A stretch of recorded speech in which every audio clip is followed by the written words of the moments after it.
Hi folks, it's been a while since I've done one of these setup videos and there's been a few changes to the Virpil software, so I think it's time to just update this video. So today we're going to look at a Virpil throttle and how to get it set up and ready to go. So I'm using the 25th of March 2020 version, that's what I'm working with today. So let's load it up and start things off.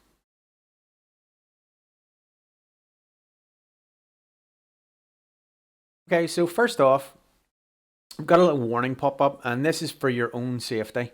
It is better to, especially when initial setup, to only have one Virpil device connected at a time in case you make a boo-boo, or if, for example, you have a dual joystick setup, say a left and a right hand warbird with whatever grips on them, then it's better to only have one connected at a time. So I'm going to heed this warning. Just click OK on it to clear it. I'm now going to go and disconnect my joystick and just leave my throttle connected. Now this up here is the selector. This is what I'm interested in, and you see whenever I click on this it gives me a warning. It's basically telling me that the firmware that's on the device, which is the thing that makes it work, is not the same version as the software. Now these come as a matched pair. This software that I'm using here today has a firmware file with it, and that's what you flash onto the device, and then that's the code that runs on the device to make it do the thing, the work and stuff. So it's giving me a warning saying, look, these don't match. So the first thing we're going to need to do is a firmware update. Now this step is only necessary if you're getting this warning. If the firmware on your device is not the same version the software you're connecting to is, you'll get that warning. So if you followed my other tutorial, then this part should be easy enough, especially if you have multiple versions installed. So there's a tutorial there to show you how to have multiple versions of this installed and to not conflict. So firmware update.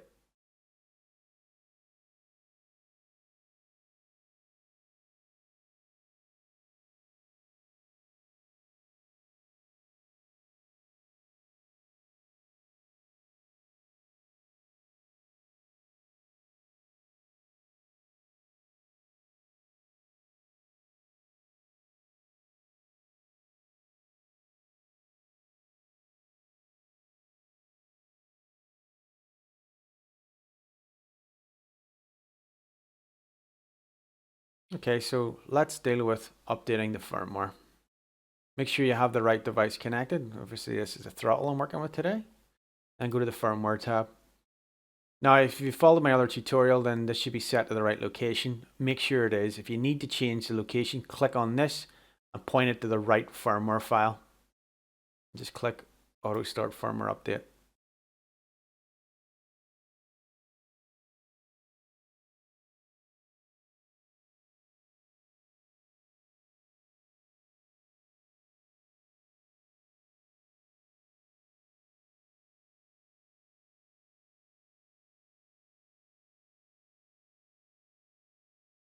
So that is the firmware update part completed.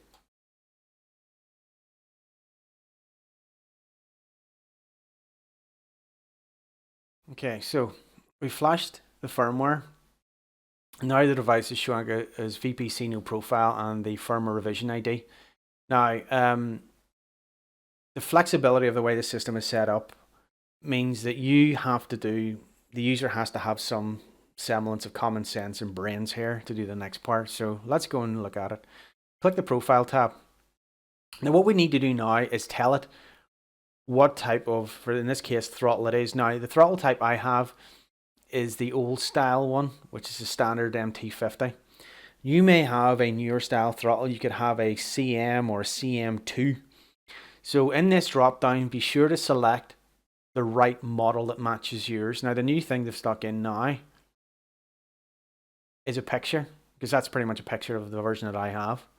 So your drop down may have more options in it. Make sure you select the right model for you. The CM version has a similar look to this, but it has an analog thumbstick, or finger stick should I say, on the right hand throttle. The new CM2 is totally different looking than this, and it has lots of yellow cross hatch across it and stuff. So be sure to select the right device. If you select the wrong one, you're going to have weird and wacky functioning things, like your axes may work, but your buttons might not, okay? So just make sure you select the right thing in the drop down. The pictures are here to help you. It's not rocket science, folks. Next up, there's a subcategory here. Now, there are two options, the 5-way mode modifier or the no mode modifier. Personally speaking, I use the no mode modifier. You can go and look at some of my other tutorials where I talk about how I use joystick gremlin to control all my devices and use the mode dial to do that. And to use that one, you have to use the no mode. This is the standard off-the-shelf one, the 5-way mode modifier. Be aware that only certain buttons are bound in the different modes, and they tend to be the B1 buttons. Now, on a older style non-CM2 throttle, that'll be B1 to B8. On the CM2, it'll be B1 to B6 because they removed two of the buttons, unfortunately. Next up, we have a selector here. Now, I personally speaking don't use this. It's generally, if you've got, like, for example, if you're setting up grips and you have, you're a two-stick kind of guy where you've got a left and a right. This would obviously be where you'd select the left or the right depending on what it is. I tend not to use this. If your current device before you started flashing was selected as left, then tick this. Because if you don't, the ID string here will change and your games or whatever will think it's a different device. The next caveat is this one here. This split into virtual 32 buttons. Some games like Elite Dangerous and Starship Citizen don't support the 128 button limit that Windows has. They only support 32. This feature is being removed and is going to be depreciated in the next probably software release. So I strongly suggest you do not tick this. If you need to use more than 32 buttons, and you probably will on some of the games, the best way to do it is to use joystick gremlin. And if you're going to use joystick gremlin, then probably select the no mode modifier up here when you're creating your profile, because it's so much more flexible. If you go and check out my tutorials, you'll see how awesome it is. Okay, so that's the selection done. Just create profile now.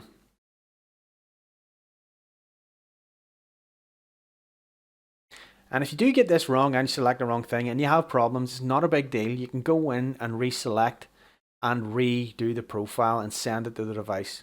So don't panic about that. It is possible to change this. Okay, so that's the profile setup.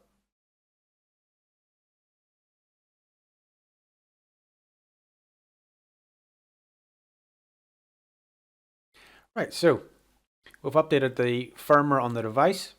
We've set the profile, so now the device is correctly set up to what type of device it is. Next up, we need to do calibration. Now, what calibration is you set the device in the calibration mode and then you physically move the analog axes. Now, you want to move them all the way forward, all the way back, basically to the extremes of action that it has. For the throttles, that's from all the way back toward you. Push it all the way until it stops. There are other types of analog axes on your device. I mean, my one has analog axes that are little scroll, little wheels.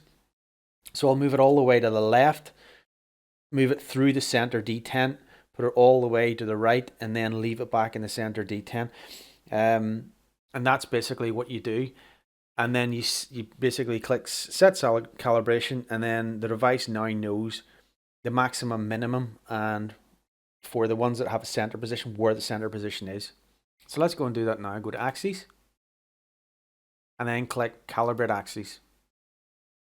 You can see it's going pretty much crazy here right now. So I'm going to start off.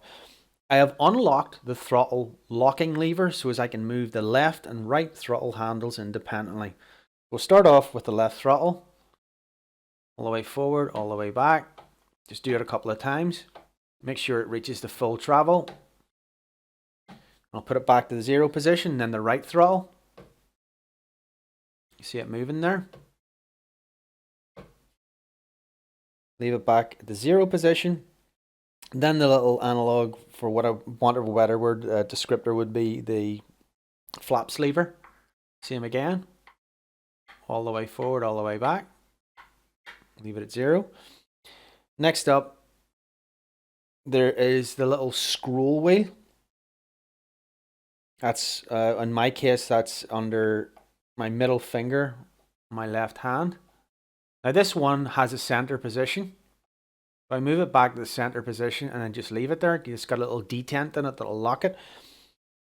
And then in my joystick, or my throttle, at A1 and A2, these also have a detent in the middle for the center position. So move it all the way to 0, all the way to 100, leave it in the detent, and then finally the last one. Now, if you happen to have one of the newer throttles that happen to have an analog mini stick, you also need to now move it. So basically push it all the way fully forward, all the way fully back, all the way to the left, all the way to the right. And if you're feeling frisky, do a diagonal as well. Just upper left, upper right, lower left, and then leave it in the center position and just take your hand off it. Now I'll just click the save calibration. And what it'll do now is it'll write the values that has just been calculated out and then put it into the device. So it's now the device, whenever you move the analog axes around, they're showing the right values. Okay, so it did a save and then a load. And now we can actually view what's going on. There we go. Moving my throttles all the way forward, all the way back, and they're working fine. And that's it. That's your basic configuration to get your device set up so as you can now start using it in whatever game you want to use. Now, one thing I'll just touch on just before I finish this off is this is in light mode. There's little toggle buttons here. This switches between the different modes. This is the mode I normally use, Pro mode, because it has far more functionality and features in it. And my other tutorials will deal with nearly all the information you'd ever want to know about all these different things. So, there you go, folks. Hope this helps.